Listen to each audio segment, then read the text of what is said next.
সরাইল আশুগঞ্জের মানুষ আমার পরিবার।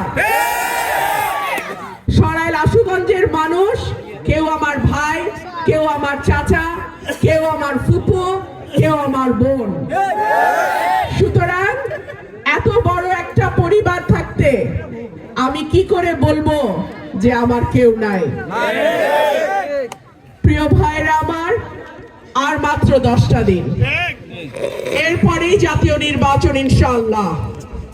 যদি আল্লাহর রহমতে আপনাদের ভোটে আমি এমপি নির্বাচিত হতে পারি, আপনাদেরকে কথা দিচ্ছি 5 বছর এই এলাকার চেহারা পরিবর্তন করা, উন্নয়ন করা, এলাকার মানুষের যেই দাবি দাওয়াগুলো আছে, চাহিদাগুলো আছে, ইচ্ছা আছে, স্বপ্ন আছে, এলাকার মানুষের সঙ্গে বসে আলোচনা করে সেগুলো পূরণ করাই হবে আমার দায়িত্ব, আমার কর্তব্য।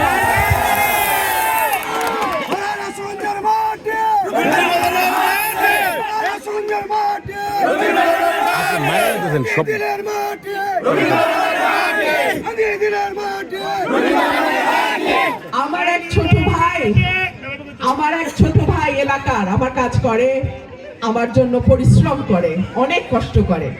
সে আমাকে গত পরশু এসে বলতেছে, আফা কিছু বুঝি না, যেখানে যাই দেখি মানুষে খালি কয় হাস হাস হাস।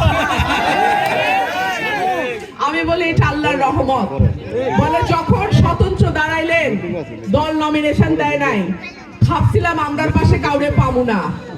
এখন থেকে সারা আশুগঞ্জ সরাইলের যত মানুষ সব আমাদের সাথে। আমি বলি এটা আমার মালিকের রহমত।